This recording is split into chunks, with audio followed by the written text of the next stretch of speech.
بسم اللہ الرحمن الرحیم۔ السلام علیکم۔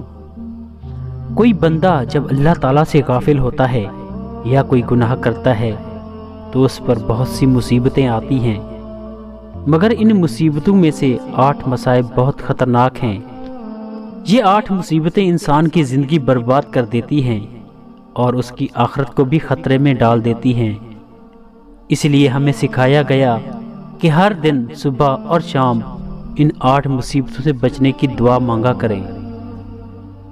عجیب بات یہ ہے کہ شیطان ان 8 مصیبتوں کے تیر ہر صبح و شام ہم پر چھوڑتا ہے، بس جو انسان صبح و شام اللہ تعالیٰ کی پناہ میں آ جاتا ہے وہ بچ جاتا ہے، اور جو یہ پناہ نہیں پکڑتا وہ ان تیروں میں سے کسی ایک یا زیادہ تیروں کا شکار ہو جاتا ہے۔ ان 8 مصیبتوں سے بچنے کا ذکر ابو داؤد شریف کی روایت کے مطابق ایک مسنون دعا میں مذکور ہے، جو کہ نبی کریم صلی اللہ علیہ وآلہ وسلم نے حضرت ابو امامہ رضی اللہ تعالیٰ عنہ کو شدید پریشانی کے وقت بتلائی تھی۔ اللہم انی اعوذ بکا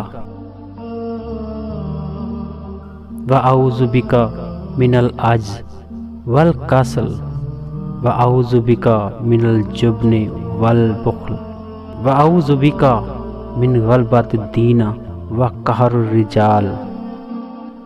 یا اللہ، میں فکر اور غم سے آپ کی پناہ مانگتا ہوں، اور عاجزی اور سستی سے آپ کی پناہ مانگتا ہوں، اور بزدلی اور بخل سے آپ کی پناہ مانگتا ہوں، اور قرض کے غالب آ جانے اور لوگوں کے مسلط ہو جانے سے آپ کی پناہ مانگتا ہوں۔ اس مسنون دعا کے الفاظ پر غور فرمائیے۔ الہم تفکرات کو کہتے ہیں، مستقبل کی فکریں، پریشانیاں، فضول پریشان کرنے والے خیالات۔ الحزن غم کو کہتے ہیں، ماضی کے واقعات کا صدمہ اور غم ایک دم ابھر کر دل پر چھا جاتے ہیں۔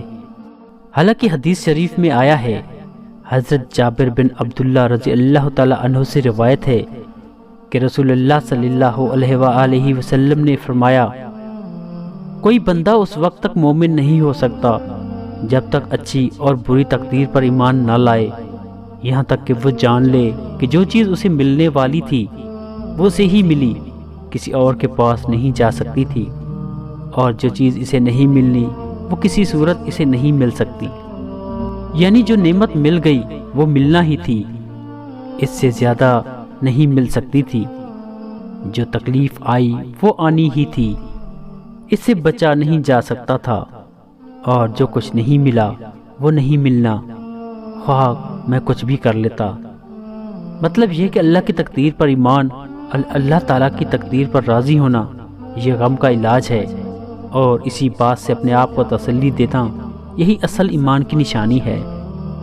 العجز کا مطلب کسی نعمت کو پانے کی طاقت کھو دینا، اس میں کم ہمتی بھی آ جاتی ہے، یعنی ہمت ہارنے سے پناہ مانگنا۔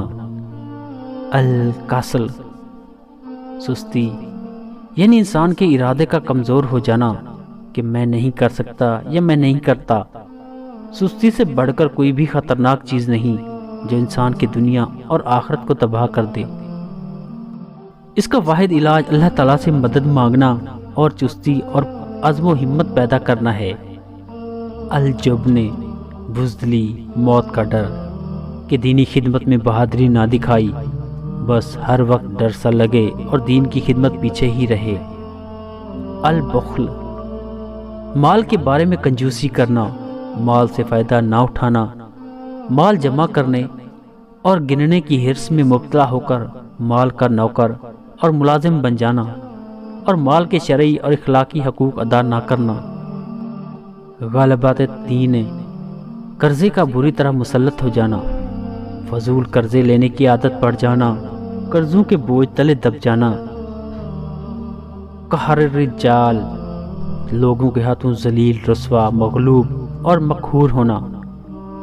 لہٰذا اس مسنون دعا کو ضرور مانگا کریں۔ اللہ تعالیٰ میری اور آپ سب کی تمام آفتوں سے حفاظت فرمائے، اور مجھے اور آپ سب کو اس مبارک دعا کی برکات عطا فرمائے۔ آمین۔